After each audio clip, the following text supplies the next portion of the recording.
আমার নবী বলেন, রে সাহাবীরা বলো আমার বন্ধুদেরকে দেখছো কিনা? সাহাবায়ে কেরাম বলেন, হুজুর আপনার বন্ধু আমরা। রাসূল বলেন, তোমরা আমার বন্ধু না, তোমরা আমার সাহাবা, তোমরা আমার সঙ্গী। সাহাবা হলো সঙ্গী, বলো আমার বন্ধু কারা? সাহাবায়ে কেরাম বলেন, হুজুর আমরা যখন বন্ধু না, তাহলে আল্লাহর হাবিবের বন্ধু কারা? আল্লাহ এবং আল্লাহর হাবিব জানে, আমরা জানি না, আমরা জানি না। আমার নবী দুইটা চোখের পানি গো গাল বেয়ে ছাড়ে। সাহাবীরা ডাকে, হুজুর জবাব দিলেন না, কাঁদতেছেন কেন? আমার নবী ডাকেন, সাহাবীরা রে শুনো রে, আমি কেন কান্দি? আজ থেকে 1400 বছর পর বহু দূর আমার কিছু পাগল উম্মতেরা রে একটা দিন একটা নজর আমাকে দেখার সুযোগ তারা পাইবে না। তারপরেও আমার পাগল হইয়া 1400 বছর পর বহুদূর আমার কথা শোনার জন্য কোরআনের পক্ষে ঘন্টার পর ঘন্টা বসে থাকবে। সাহাবীরা রে আমার দুঃখের কথাগুলো যখন আসবে, কেউ কেউ গাল বেয়ে চোখের পানি ছাড়বে, কেউ কেউ আহা করবে। ও সাহাবীরা আমার পাগল উম্মতেরা রে এইভাবে বসে থাকবে, কোরআনের কথা শুনবে, চোখের পানি ছাড়বে।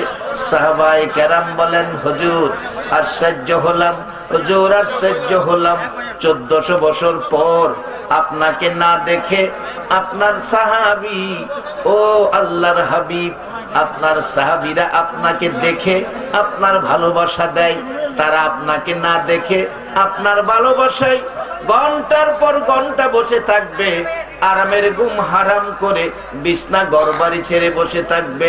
আবার আপনার দুঃখের কথা শুনলে চোখের পানিগুলো ঝরঝর করে ছেড়ে দিবে। হুজুর তারা যদি আপনার একটা নজর দেখতো গো, না জানি তারা আরো কত পাগল হইয়া যাইতো।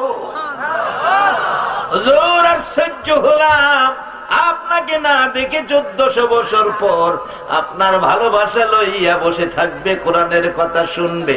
আমার নবী বলেন, সাহাবীরা রে আশ্চর্য হইও না, তোমরা সাক্ষী হও, তোমরা সাক্ষী হও, আমি রাসূল বলে গেলাম, তারাই হবে রে আমি রাসূলের বন্ধু। আজকে যারা 1400 বছর পর আমার নবীর কষ্টের এই পরিবেশ, আমার নবীর পক্ষে ভালোবাসা লইয়া যারা আরামের ঘুম হারাম করে মাহফিলে বসে আছো, আমার মন কয় আপনাদের জন্য আমার নবী ফুলসিরাতের ঘাটে বসে থাকবে। ওরে বাবারা ভাইয়েরা, কারো ঘরের দুয়ারে দুয়ারে যাইতে হলো না। আমার নবীর 1400 বছর আগের কষ্ট আজকে যেন প্রতিফলিত হয়ে গেল। আমরা যেন নবীর কষ্টের বিনিময়ে যেন আজকের মাঠে দিয়ে দিলাম।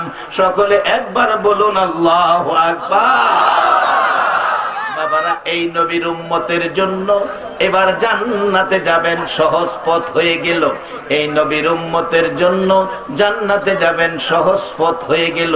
যার বাস্তব আমার নবী নিজে স্বপ্ন যুগে ইমাম গাজ্জালী সাহেব রহমাতুল্লাহ আলাইহিকে স্বপ্ন যুগে বলছেন, ও গাজ্জালী, ও গাজ্জালী শোনো, তোমার পার্শ্ববর্তী মহল্লায় বলুন নবীর স্বপ্ন কি স্বপ্ন নাকি বাস্তব? নবীর স্বপ্ন স্বপ্ন নয়, বাস্তব। ডাকতেছে ইমাম গাজ্জালী সাহেবের জীবনী সাক্ষী দেয়, ও ইমাম গাজ্জালী, তোমার পার্শ্ববর্তী মহল্লায় একজন লোক মারা গেছে, লোকটার নাম আব্দুর রহমান। নবীজি নাম বলে গেলেন আব্দুর রহমান। লোকটা হলো বেহেশতি, লোকটা হলো বেহেশতি। বাবারা লক্ষ্য করে শুনুন, আপনারা সেই নবীর উম্মত, এই বেহেশতের দরজা আপনাদের জন্য খোলা, সিস্টেমে আপনারা বেহেশতি হয়ে যাবেন। ডাকতেছে লোকটা বেহেশতি, আমি রাসূল বলে গেলাম, ও গাজ্জালী, তুমি নিজে সকালবেলা যাইয়া গোসল দিবে, কাফন পরাবে, জানাজা পড়বে, তুমি নিজের হাতে তাকে কবর নামাবে। সকালবেলা ইমাম গাজ্জালী সাহেব ওই মহল্লায় গেলেন।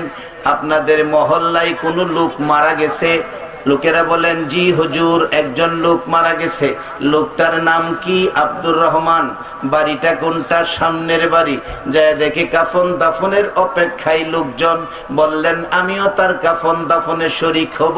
এত বড় একজন আল্লাহওয়ালা, আল্লাহর ওলি আসছে বলে, আসছে দেখে সবাই খুশি। হুজুর, আপনারে পাইলাম। এমনে পাও নাই, আমার রাসূল এসে বলে গেছে আব্দুর রহমান বেহেশতি, তার কাফন দাফন জানাজা পড়ার জন্য। কারা গো মাহফিলের আয়োজন করেছো? কারা আজকের মাহফিলে আরামের ঘুম হারাম করে বসে আছো গো? এই বসা যদি আমার নবীর মহব্বতে হয়ে যায়, মদিনাওয়ালা একদিন হয়তো চট্টগ্রামে এসে তোমাকে ও জান্নাতি খবর দিয়ে যাইতে পারে। উম্মতের জান্নাতি খবর পৌঁছার জন্য আমার নবী মদিনার মাটিতে শুয়ে রইছে। 24টা ঘন্টায় কাঁদতেছে আর ডাকতেছে, পৃথিবীর উম্মতেরা রে আয়, আমি তো ইচ্ছে করলে জান্নাতুল ফিরদাউসে যেতে পারতাম, শুধু তোদের মায়াই রে আমি মদিনার মাটিতে পড়ে আছি। যদি পারো একটাবার আসো সোনার মদিনায়। আমার নবী ওয়াজ করেছেন, মানজারা কবরি ওয়াজাবাত লাহু শাফাতি, যে ব্যক্তি আমি নবীর রওজা মুবারক জিয়ারত করে যাবে, আমি নবী বলে দিলাম রে, তাকে সুপারিশ করে জান্নাতে নেওয়া নবীর উপর ওয়াজিব হয়ে যাবে। আমার নবী মদিনায় শুয়ে শুয়ে গো সারা পৃথিবীর উম্মতের জান্নাতের দিকে টানে। সেই নবী চিনা, নবী মানা, নবীর পক্ষে থাকা, বলুন আমাদের দরকার আছে কিনা? বাবারা, ভাইয়েরা, আমার নবী ডাকতেছে ইমাম গাজ্জালি সাহেবকে লক্ষ্য করে। গাজ্জালি সাহেব বললেন, বাবারা, রাসূল বলে গেছেন আব্দুর রহমান বেহেশতি, তাকে কাফন দাফনের দায়িত্ব আমাকে দিলেন। আমি জানতে চাই আব্দুর রহমান এমন কি আমল করেছে, এমন কি আমল করেছে যে আমলের দ্বারা বেহেশতি হয়ে গেল? বাবারা, আমাকে সাবজেক্ট দেওয়া হয়েছে, একটা হলো নামাজ। নামাজের ভিতরে ঢুকতেছি, কি আমল করেছে লোকটা যে রাসূল এসে বেহেশতি বলেছে? এবার এলাকার লোকেরা কয়, হুজুর, লোকটা আমাদের জানা মতো বড় আলেম ছিলেন না, হাফেজ ছিলেন না, লোকটা ছিলেন একজন কাঠমিস্ত্রি। কাঠমিস্ত্রি হুজুর, আমরা জানি লোকটা ছিল কাঠমিস্ত্রি। ও আখিরি নবীর উম্মত, কাঠমিস্ত্রি হও, রিকশার চালক হও, ভ্যান ড্রাইভার হও, দোকানের কর্মচারী হও, মালিক হও, যে যাই হও, আখিরি নবীর উম্মত হইয়া একটা কদম যদি আগে বাড়তে পারো, মনে রেখো তোমার জন্য জান্নাত পাগল হইয়া যাইব। কারণ জান্নাত বানাইছে আমার নবীর উসিলায়। কাঠমিস্ত্রি আর বেশি কোনো আমরা জানি না হুজুর। ইমাম গাজ্জালি সাহেব রহমাতুল্লাহ আলাইহি বলেন, আমি তার বিবির সাথে কথা বলবো, কারণ স্বামীর খবর, স্বামীর চরিত্র, স্বামীর আমল আখলাক বিবি ভালো জানে। পর্দা করে দাও, পর্দা করে দিলেন। পর্দার ভিতরে ইমাম গাজ্জালি সাহেব বাহিরে ডাকতেছে, মা, মাগো, তোমার স্বামী এমন কি আমল করেছে গো, যে আমলের বিনিময় রাসূল তাকে জান্নাতি বলে গেল। আমি গাজ্জালি দ্বারা কাফন দাফন জানাজার নির্দেশ করলো। মহিলাটা কাঁদতেছে আর ডাকতেছে, হুজুর, আমার স্বামী বড় কোনো আলেম ছিল না, হাফেজ ছিল না, আমার স্বামী ছিল একজন সাধারণ কাঠমিস্ত্রি।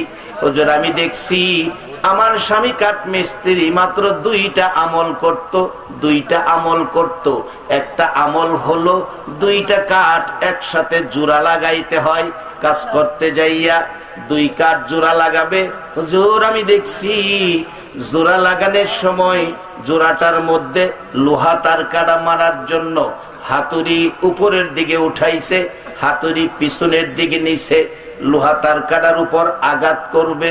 হুজুর, এমন সময় যদি মসজিদের মিনারায় আল্লাহু আকবার ধ্বনি উচ্চারণ হয়েছে, আল্লাহু আকবার আযানের ধ্বনি যখন তার কানে লাগছে, হুজুর, আমি দেখছি পিছনের হাতুড়ি আর কোনদিন সামনে আনে নাই। পিছনের হাতুড়ি পিছনে ছাইরা দিছে, দৌড়াইয়া মসজিদে চলে গেছে। একটা আমল দেখেছি, কাঠ জোড়া দিবে, লোহা তার কাটা মারবে, আজান শুনলে আর লোহা তার কাটার উপর আঘাত করে নাই।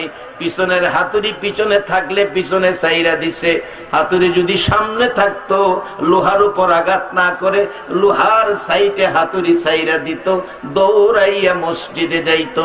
এই একটা আমল দেখেছি। আর একটা আমল কি, হুজুর আপনার সামনে একটা কাঠের থাক দেখা যায়, এর মধ্যে একখান কোরআন শরীফ আছে। হুজুর আমার স্বামী কাঠ মিস্ত্রি, কোরআন পড়াও জানতো না, কিন্তু কোরআনের মহব্বত ছাড়তো না। হুজুর আমার স্বামী এশারের নামাজ পড়ে গো ঘরের ভিতরে আইসা খানা দানা খাইতো না, বিছানায় শুইতো না, টান দিয়া ওই কোরআন শরীফ খান নামাইতো, বালিশের উপরে কোরআন শরীফ খান রাইখা হুজুর একটা একটা পৃষ্ঠা করে উল্টাইতো, কোরআন পড়া জানতো না। আমি দেখছি আমার স্বামী কোরআনের পাতা উঠায় আর এতিমের মতো চোখের পানি ছেড়ে ছেড়ে কান্দে। হুজুর কোরআন পড়া জানে না, কোরআনের মহব্বত ছাড়ে না, কোরআনের লাইনের উপর আঙ্গুলটা ঘুরাইতো আর জর্জর করে চোখের পানি ফালাইতো। কোরআনের লাইনে আঙ্গুল ঘুরাইতো আর চোখের পানি ফালাইতো। এইভাবে দেখেছি 2-3 পারা কোরআনের লাইনের উপর আঙ্গুল না ঘুরাইয়া আমার স্বামী কোনোদিন ঘুমাইছে না। কোরআন পড়া জানতো না, লাইনের উপর আঙ্গুল ঘুরাইছে। এই 2টা আমল আমার স্বামী করতে দেখেছি। আমার নবী এই 2টা আমলের বিনিময় মদিনার নবী কাঠ মিস্ত্রির বাড়িতে আইসা জান্নাতের খবর দিয়া যায়। নবীজির গোলামের, নবীজির আশেকের কোনো চিন্তা নাই। চলো নবীজির জান্নাতে মদিনাতে যাই, চলো নবীজির জান্নাতে মদিনাতে যাই। কে কে যাবে মদিনায়, মদিনাতে কান্দে নবী উম্মতের মায়া। কে কে যাবে মদিনা, মদিনাতে কান্দে নবী উম্মতের মায়া।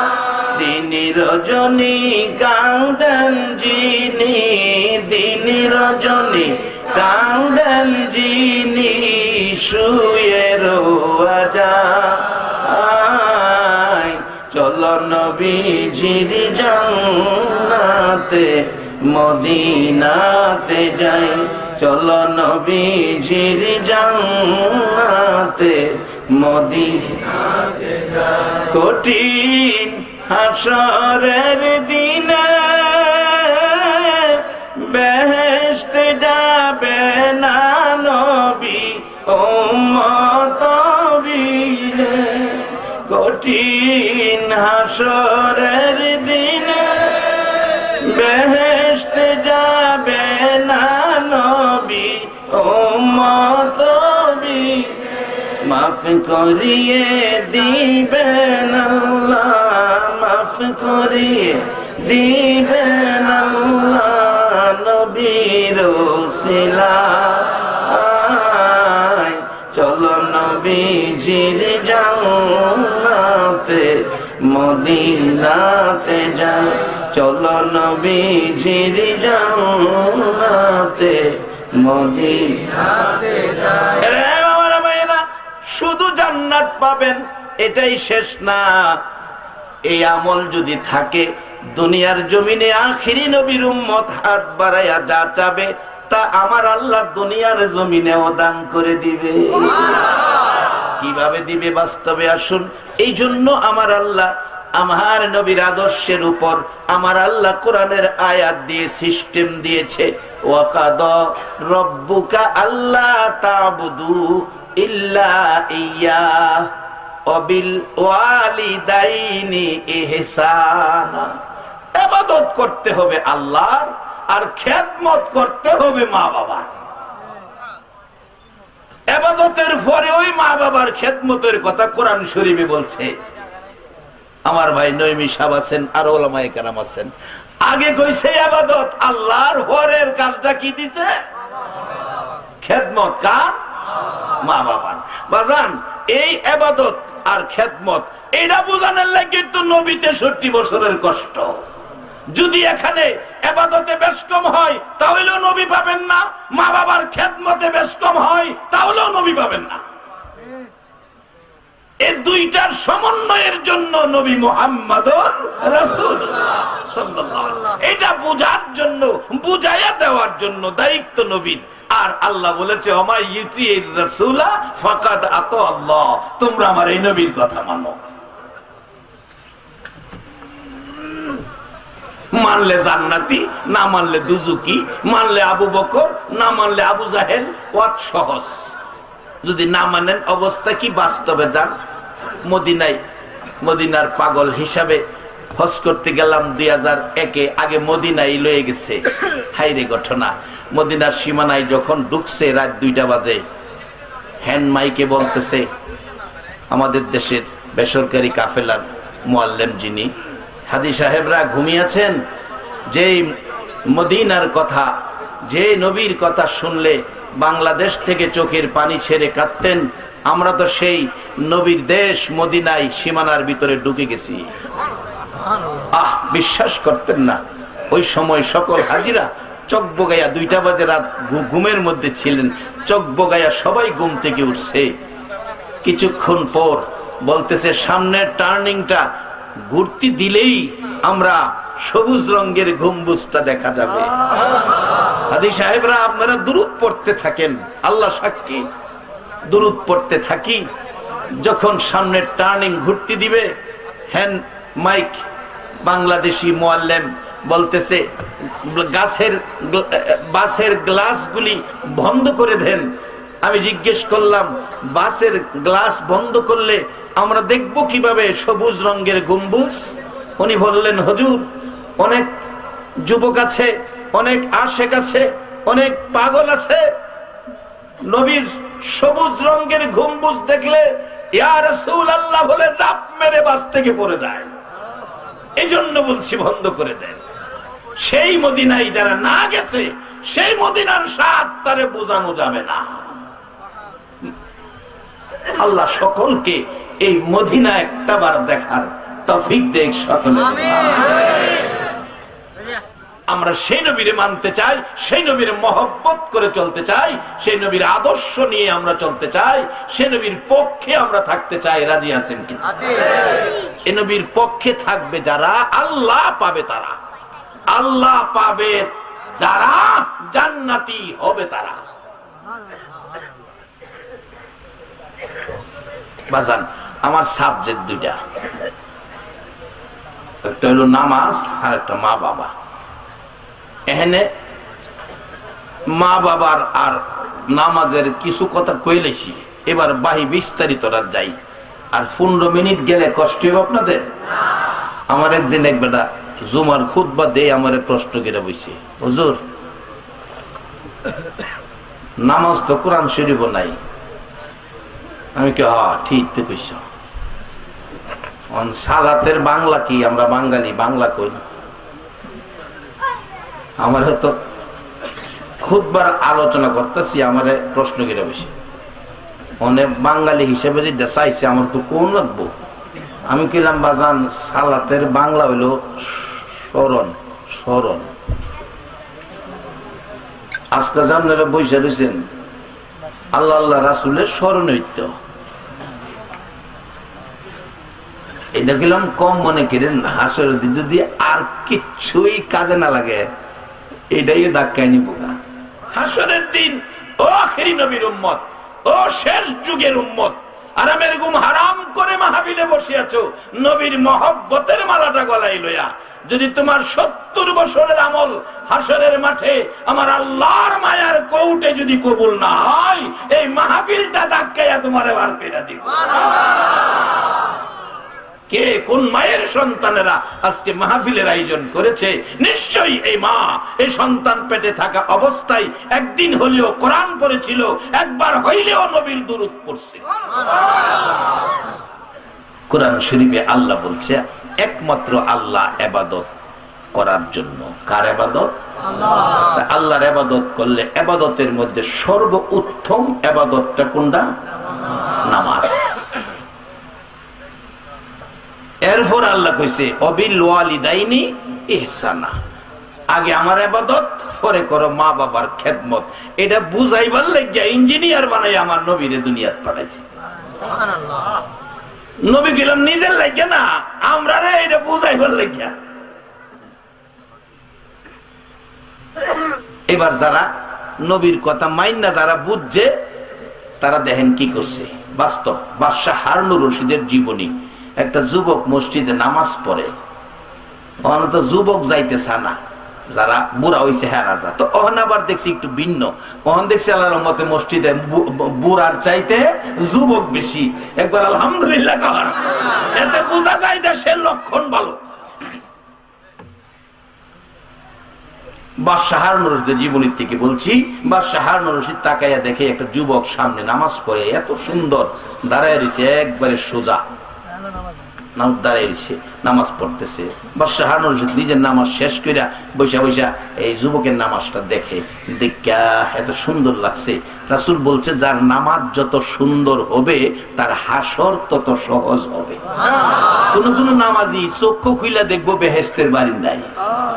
আল্লাহ কইব জিগাইব আল্লাহ 50,000 বছর যে আদাত উপরে সূর্য, কোন কিতাব লেখে সুরমা দানির কাডি, সুরমা দানির কাডি পরিমাণ উপরে সূর্যটা থাকবো। এই 50,000 বছরের এই মাঠ দেখলাম না, 30,000 বছর ফুলচিরাতের ফুল দেখলাম না। আল্লাহ কইব নামাজ পড়ছো না, ফজরের 2 রাকাত সুন্নত, জি পড়ছি। 2 রাকাত সুন্নত পড়তে যেই সময় লাগছে, এই সময়ে নবীর সুন্নতের বরকতের সময়ে তোমার 80,000 বছরের বিপদ আমি ভার ফিরে দিচ্ছি। এবার বাকি তো রয়েছে আরো ফরজ। এই 2 রাকাত ফরজ আমার নবী এই সময় দুনিয়াতে আইছেন, যেই সময় ফজরের নামাজ পড়ি। আল্লাহ কয় নবী গো, এই 2 রাকাতের পাওয়ার বাড়াইয়া দিলাম। এই 2 রাকাত ফরজ যে আদায় করছে, 1 রাকাতে রাতের গুনাহ আর 1 রাকাতে দিনের গুনাহ আমি আল্লাহ মাফ করে দিই। এই নামাজটা আমরা পড়ুন, দরকার আছে না বাজান? পড়েন। নবীর উম্মত হইলে এই কাজগুলি আমাদের দরকার, কারণ নবী এগুলি শিখাইয়া গেছে। হায় রে কত কষ্ট। আমার নবী অসুস্থতার কারণে 17 ওয়াক্ত নামাজ জামাতে যাইতে পারল না, অসুস্থতার চাপ।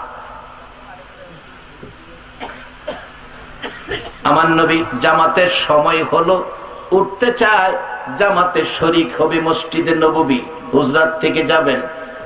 মা আয়েশা সিদ্দিকা রাদিয়াল্লাহু তাআলা আনহা বলেন, পৃথিবীর মানুষেরা আমি দেখতেছি নবী এত অসুস্থতার চাপ, থরথর করে কাঁপতেছে, তারপরেও জামাতে নামাজ হবে যাওয়ার জন্য ওঠার চেষ্টা করতেছে। হাতের উপর ভর করে একটুখানি উঠলে আমার নবী কাঁপতে কাঁপতে কাত হয়ে পড়ে গেছে। আবার হাতের উপর ভর করে আস্তে আস্তে উঠতে চাইতেছেন, অর্ধ পরিমাণ উঠে গেছে। ও পৃথিবীর মানুষ, আমি দেখি অসুস্থতার চাপে আমার নবী আবারও উপর হইয়া পড়ে গেছে, আর উঠতে পারে না।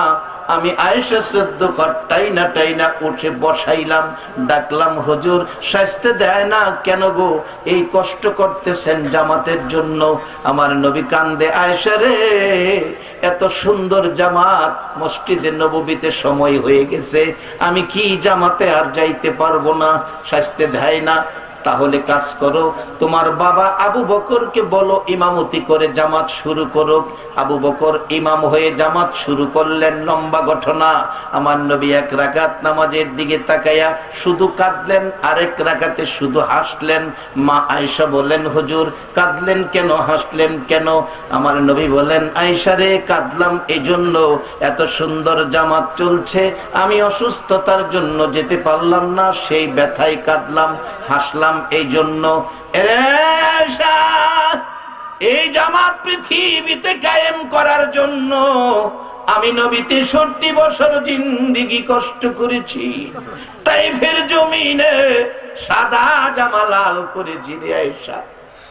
উহুদের জমিনে দান দান মুবারক ভেঙ্গে ফেলেছে, মাথার লোহার টুপি ভেঙ্গে মাথার ভিতরে ঢুকে গেছে, জ্ঞানহারা হয়ে গেছি। হে মার, এই ব্যথা, এই কষ্ট যে জামাত পৃথিবীতে কায়েম করার জন্য আমি নবী করেছি, আজকে খুশি হলাম এই জন্য। আমি নবী জামাতে না গেলেও দেখা যায় আমার উম্মতেরা জামাতে দাঁড়াইয়া গেছে। আমি না থাকলেও জামাত কায়েম হয়ে গেছে, এই জন্য আমি নবী হাসলাম। আমার 63 বছর জীবনের কষ্ট সার্থক হয়ে গেছে। আজকে যারা এই ভালো কাজে যাবেন তারা যেন নবীর কষ্টের সার্থকতা সমাজে নিয়ে আসলেন। এমন ব্যক্তিগুলো রেখে আমার নবী জান্নাতে যাবে না। দেখতেছে নামাজটা খুব সুন্দর। বাদশাহ হারুনুর রশিদ কয়, দেখালই আমি শেষ জিগাচ্ছি। নামাজ শেষ, ডাকতেছে, বাবা তোমার নামাজটা খুব সুন্দর, খুব ভালো লাগছে, আমার পরিচয় জানো? কয় না। আমি বাদশাহ হারুনুর রশিদ। চাচা আপনার নাম শুনছি, আপনার দেই নাই, ভালো আছেন? ভালো। বাবা একটা কথা বলবো, কি তুমি বিয়ে করছো? কয় না। বাবা আমি তোমার নামাজ দেখে আমার খুব পছন্দ হয়েছে, কারণ আল্লাহ আল্লাহ রাসূল যে কাজটায় খুশি হয় এই কাজটা আমি দেখলাম, পছন্দ হয়েছে। এখন আমি বাদশাহ হারুনুর রশিদের মেয়েটা তোমার কাছে বিয়ে দিতে চাই। কি দেখে পছন্দ করছে? সবাই বলবেন কি দেখে? একটা সত্য কথা কইবেন, ওহনের দিনে নামাজ দেখে কোন ছেলেরে পছন্দ করে? ছেলে দেখতে গেলে নামাজ পড়ে কিনা এই কথা জিগা, আগে জিগাইতো। আমরা যখন ছোট তখন দেখছি আমার সমপাটি একটা ছেলে মসজিদের পাশে বাড়ি হেরে বিয়া করাইবো, মেয়ের পক্ষে লুকাইছে দেখতো। ওই মসজিদের পাশে যখন বাড়ি, অন্য কিছু জিগাই লাভ নাই, নামাজ সম্বন্ধে জিগাই। আবার কে জানি কইছে তোরে যাওই জিগা, বাড়ায় কইস, কম কম কইস না। জিগাইছি তোমার ভাই কয়জন? 3 ভাইয়ের মধ্যে 5 ভাই। যা কইছে সব বাড়ায় কইতে কইছে। বলে আরে এটা তো বেতন টেতন হেনে বাড়াইয়া কইবে, জমি জামা কি আছে এগুলি বাড়াইয়া কইবে। মানে ভাই যদি 3 জনের মধ্যে 5 জন কয়, 2 জন দিব কইতে না। সরল মানুষ আর কি, আগে তো মানুষ সরল ছিল। একজন মেয়ের পক্ষের চালাক, হ্যাঁ কইতাছে, আচ্ছা মসজিদের পাশে বাড়ি, নামাজ সম্বন্ধে জিগাই। বাবা বাবাজি ফজরের নামাজ কয় রাকাত? 8 রাকাত। তো বাবা এটা তো 8 রাকাত তো ফজরের নামাজ, এটা তো মানতে পারলাম না। তো জামাইয়ের চাচা, আমাদের এলাকায় সামাজিক সিস্টেম আছে, সামাজিক মোল্লা থাকে। জামাইয়ের চাচা হইলে মোল্লা এখনো আছে। জামাইয়ের চাচা আঙ্গুল দেখাইতেছে, ভাতিজা ভাতিজা। কত দেখাইতেছে? 4 ক ভাতিজা। চাচা কি কন আপনি? আমি 8 কইছি, আর 8ই মানে না, আর আপনার 4 মানবো?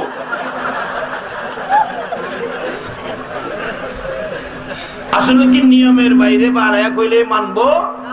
ইসলাম বাড়তি ধর্ম না, ইসলাম একটা সিস্টেমের ধর্ম, একটা শৃঙ্খলার ধর্ম, যার বাস্তব। আজকে দেখেন কত হাজার হাজার মানুষ বসে রয়েছেন, আচ্ছা কোনো অশান্তি আছে? মন কষাকষি আছে? কারোর সাথে কারো ধাক্কা ধাক্কি আছে? কিছু নাই, শান্তি শান্তি। এইটা ইসলাম। একবার বলুন আল্লাহু আকবার। আল্লাহ এই পরিবেশ আসরের দিন বিভিন্ন ধর্মের লোককে দেখাইবো।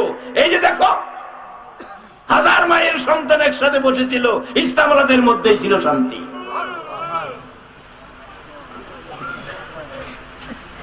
আর যারা ইসলামের নামে অশান্তি লাগায়, জবাব দিতে হবে আমার নবীর সামনে দাঁড়ায়।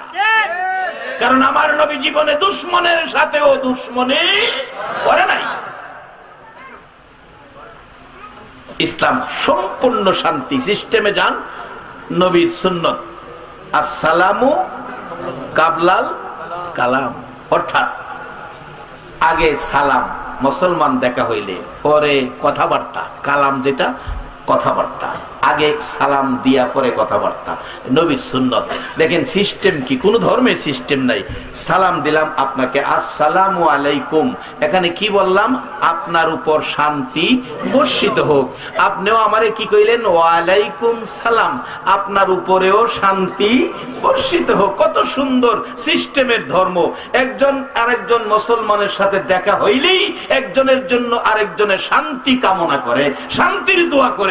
তাইলে এর মধ্যে যা আছে শান্তি দিয়ে সব শুরু হয়ে গেছে, অশান্তির কিছুই নাই। শুরুই হইল শান্তি দিয়া।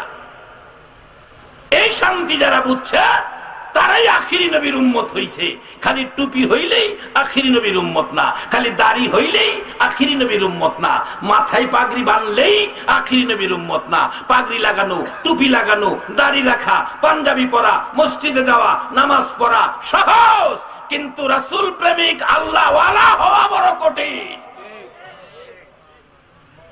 আল্লাহ আমাদেরকে কাঠমিস্ত্রি যদি আল্লাহ ওয়ালা হতে পারে, আল্লাহ আমাদের সকলকে আল্লাহ ওয়ালা বানিয়ে দেখ। সকালে বলুন আমিন।